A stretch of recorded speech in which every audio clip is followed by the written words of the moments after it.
All right, well, good morning. Thanks for coming out here with us this morning.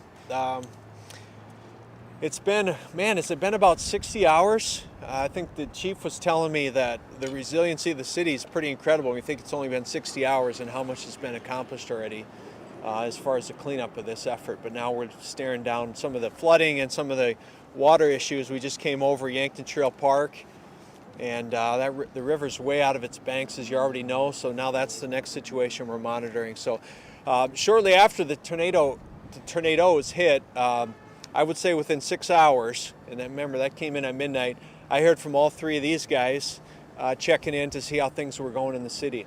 And I can tell you what, even though there's not a lot they could do, and they knew that, for the city to know that we had the support of the delegation and they were reaching out to contact us, it meant an awful lot to hear that. So we spent the morning just checking out a few of the harder hit areas of the city. Behind us, actually right here on 41st, is one of the areas where I'm sending a lot of volunteers, and even if right behind us over there, that parking lot's full of debris yet. And so we got a lot of cleanup work to do. I'm going to just touch on a couple real tactical things before I let the senators and congressmen speak. One of the big things I need the media to help get the word out on, if you would, is we still need an army of volunteers tomorrow. Tomorrow's Saturday. And if you could call the 211 helpline center, if you have a pickup, if you have a trailer, if you have some chainsaw chops, we will put you to work, because there's a substantial amount of cleanup that's yet to be done. And we're relying on a pretty large volunteer base to get that done. So that's one.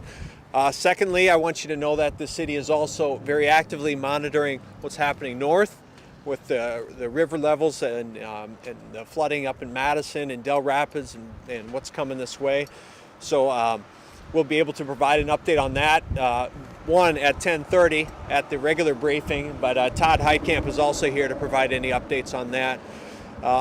And the third thing I'll say, and I've said this all week, just the resiliency of the city has been really incredible to see.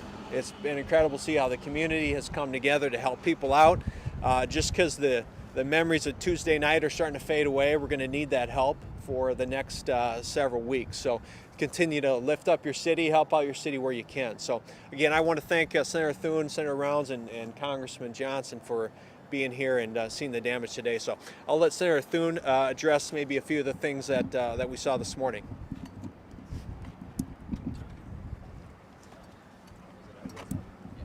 Thanks, Mayor, and thanks for your leadership and all that you and your team are doing to just respond to what was an incredibly powerful and, if you look at some of the damage, devastating storm and tornadoes that went through this area. I would echo what the mayor said, and that is that people who have the time and the energy that can come out and help with the cleanup. There's a ton of debris scattered all, particularly in different parts of the city, and still need a lot of help. And I know as you get a few days beyond this, sometimes it fades a little bit, but I know there's still a big demand for volunteers, so hope people will turn out. And just want to credit the community too. I mean, we've had a chance to visit with a couple of residents this morning, look at a couple of homes that were destroyed, and went out to Vera Behavior Health, and just reminded of the quality of the character and the people here in South Dakota, more particularly right today in Sioux Falls, but the way everybody stepped up and contributed and just did what needed to be done to make sure that people stayed safe and that there wasn't any loss as a result of this storm, which is really remarkable. So thanks to the people, the community, and their willingness to pitch in. And again, thank you, Mayor. The delegation, obviously, will do anything we can to support at our level, but more than anything else, we just want to be here to let people know that we're grateful for what they're doing and want to see them continue to help the city recover from this. It'll take a while. Some of those homeowners are going to take a long while. I think the mayor and Senator Thune have said most of what needs to be said here. I think if there are impressions that I find was, first of all, that there's clearly a resiliency here, and second of all, the announcements and the warnings that began 24 hours in advance that there was going to be some severe weather in the area clearly was taken to heart by a lot of folks here, because The individuals that we spoke with said that they knew that there was stuff coming and they were aware of it. That makes a big difference, and the fact that we don't have any loss of life here is incredible, and we should thank the good Lord for that, but most certainly the pre-planning that did occur here. Once again, as the mayor said, it's a very unusual year. Now we've still got flooding going on, and you can see the damages caused by the storm, but what you've got next, right on top of that now, is a new crest coming through. And so I think for the city and their team, their employees and so forth, they've got to be planning for the next part of this. And so all of the work that can be done with volunteer help along the way to get the cleanup started is going to help the community long term. And so, to the mayor and to his team here, job well done so far. It's moving in the right direction. But FEMA, the Federal Emergency Management organization that's responsible for helping to assist in rebuilding and for picking up some of the costs, may very well come into play here.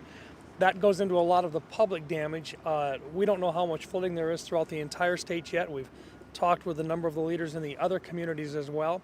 We've got a lot of damage to public property, and whether or not FEMA will be called in or not is up to the governor after they do their assessments here. But most certainly this is going to be a coordinated effort one way or another, and we're going to see the effects of not only this twister and these 120-mile-an-hour winds, but we're also going to see the effects of this flood as well. And the combination of both we'll be talking about for months to come.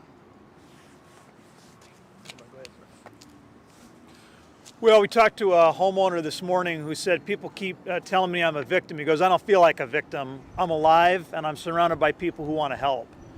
And I thought that was a great message. There is still a lot that has to be done.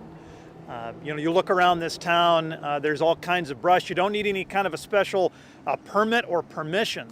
Tomorrow's Saturday. We got a lot of people in this community with trucks. And if they're willing to take some time to drive around, any brush that's in the boulevard, that can be picked up. You don't need permission, and this recovery effort is going to get done a lot faster if this community keeps doing what it's been doing, which is rising up and wrapping their arms around people who need help. No community, no family gets to decide when they get hit by tragedy, but we all get to decide how we respond to that tragedy.